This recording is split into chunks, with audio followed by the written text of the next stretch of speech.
Hi అండి, నేను మీ Varalakshmi kitchen స్వాగతం. అందరూ బాగున్నారా? అందరూ బాగోవాలి, అందులో మేము ఉండాలని మనస్ఫూర్తిగా దేవుని కోరుకుంటున్నానండి. ఈ రోజు మనము సింపుల్ గా టమాటా రైస్ చేసుకుందాం అండి. 10 నిమిషాల్లో రెడీ అయిపోతుంది టమాటా రైస్. అయితే దీనికి కావాల్సింది నేను 5 టమాటాలు తీసుకున్నానండి. కట్ చేసి పెట్టాను, శుభ్రం కడిగేసి కట్ చేసి పెట్టాను. 3 పచ్చిమిరపకాయలు తీసుకున్నాను. 1 ఉల్లిపాయ కట్ చేసి పెట్టానండి. ఇలా సన్నగా కట్ చేసుకోవాలి. కొంచెం పుదీనా తీసుకున్నాను. 3 బిర్యానీ ఆకులు తీసుకున్నాను. 4 లవంగాలు, 2 బిర్యానీ పువ్వు, 3 ఇలాచి, కొంచెం దాల్చిన చెక్క, కొంచెం జాపత్రి తీసుకున్నానండి. ఇంకోండి, ఇప్పుడు ఇది మనం పోపు వేసేసుకుందాం అండి. ఇంకోండి, కుక్కర్ పొయ్యి మీద పెట్టుకున్నాం కదా, వేడెక్కింది. 1 స్పూను నెయ్యి వేస్తున్నానండి. అలాగే 3 స్పూన్లు నూనె కూడా వేస్తున్నానండి. 1 స్పూన్ నెయ్యి, 3 స్పూన్లు నూనె వేసాను. ఇంకోండి, నూనె నెయ్యి వేడెక్కింది కదా, మసాలా దినుసులు వేస్తున్నాను. అలాగే బిర్యానీ ఆకు కూడా వేసేస్తున్నాను. ఉల్లిపాయ ముక్కలు కూడా వేసేసుకుందామండి. పచ్చిమిరపకాయలు కూడా వేసేస్తున్నాను. కొంచెం మనము వేసుకుందామండి.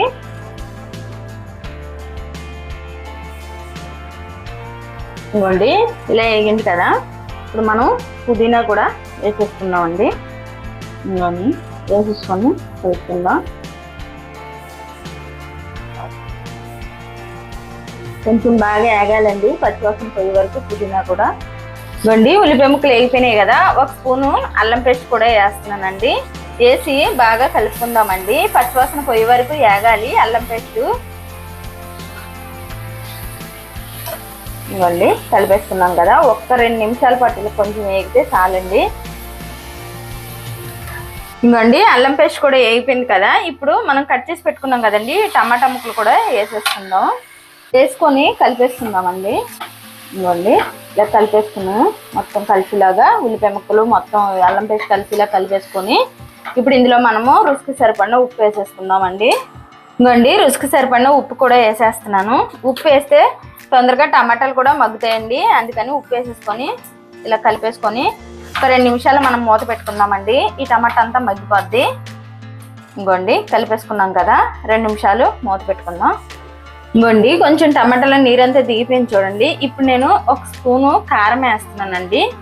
పచ్చిమిరపకాయలు తగ్గించేసుకున్నాం కాబట్టి 1 స్పూన్ కారం వేసాను, సరిపోద్ది. ఇప్పుడు మనం ఇది కలుపుకుందాం. ఇంకోండి, కలుపుకుందాం. 1 నిమిషం పాటు ఉంచుకొని మనం ఇందులో రైస్ వేసేసుకుందాం. ఇంకోండి, చూడండి, మొత్తం కలిసిపోయింది కదా. ఇప్పుడు ఇందులో మనం 1 నిమిషం పాటు ఉంచుకొని రైస్ వేసేసుకుందాం. ఇంకోండి, 1 నిమిషం పాటు అన్నాం కదా, మగ్గిపోయింది చూడండి. నేను ఇప్పుడు రైస్ వేసేస్తున్నాను. ఇంకోండి, రైస్ మొత్తం వేసేసుకుందాం. ఇంకోండి, వేసేసుకున్నాం కదా, కలుపుకుందాం. రైస్ మొత్తం చూడండి కలిసిపోయింది. చూడండి, రైస్ మొత్తం కలిసిపోయింది కదా, ఇప్పుడు మనము వాటర్ పోసుకుందాం.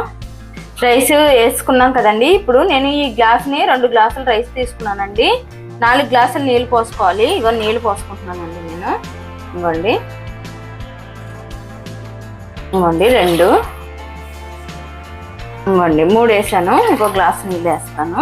ఇంకోండి, 4 గ్లాసులు వేసానండి నేను నీళ్ళు. 4 గ్లాసులు వేసేసాం కదా, కలిపేసుకొని విజిల్ పెట్టేసుకుందామండి. 3 విజిల్ అయితే సరిపోతుందండి. చూడండి ఎంత బాగా ఉందో, పప్ప కలుపుతుంటేనే నోరు ఊరుతుంది కలరు. ఇంకోండి, ఇప్పుడు ఇంకా మనం ఇది విజిల్ పెట్టేసుకుందాం. రుచికి సరిపడిన ఉప్పు అప్పుడే వేసేసుకున్నాం కాబట్టి ఇంక విజిల్ పెట్టేస్తానండి నేను. ఒకవేళ 3 విజిల్కి టమాటా కదా పులుపుగా ఉడుకుతుందో ఉడకదన్న వాళ్ళు 4 విజిల్ కూడా పెట్టుకోవచ్చండి. నేనైతే 3 విజిల్కే ఉడికిపోతుంది, నేను 3 విజిలే పెడతాను. కొంచెం మెత్తగా కావాల్సిన ఉన్న వాళ్ళు 4 విజిల్ పెట్టుకోవచ్చండి. ఇంక ఇప్పుడు మనం మూత పెట్టేసుకుందాం. ఇంకోండి, 3 విజిల్ పెట్టుకోవాలని అనుకున్నాం కదా, ఇంకోండి తీస్తున్నాను. 3 విజిల్ వచ్చింది కదా, విజిల్ పోయింది, తీసేస్తున్నాను.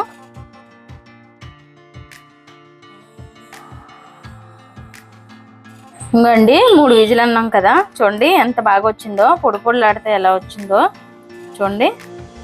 ఇలా చేసుకుంటే మాత్రం చాలా బాగుంటుంది టమాటా రైసు. మామూలుగా మనం అన్నం ఉడకబెట్టి చేసి కంట ఇలాగా మనము టమాటాలతో డైరెక్ట్ తాలింపు వేసుకుంటే మాత్రం సూపర్గా ఉంటుందండి ఈ టమాటా రైసు.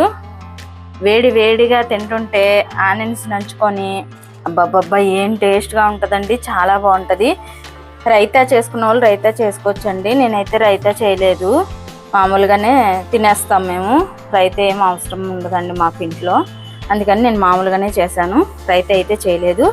చూడండి ఎంత బాగా వచ్చిందో, పొడి పొల్లాడుతూ వచ్చింది.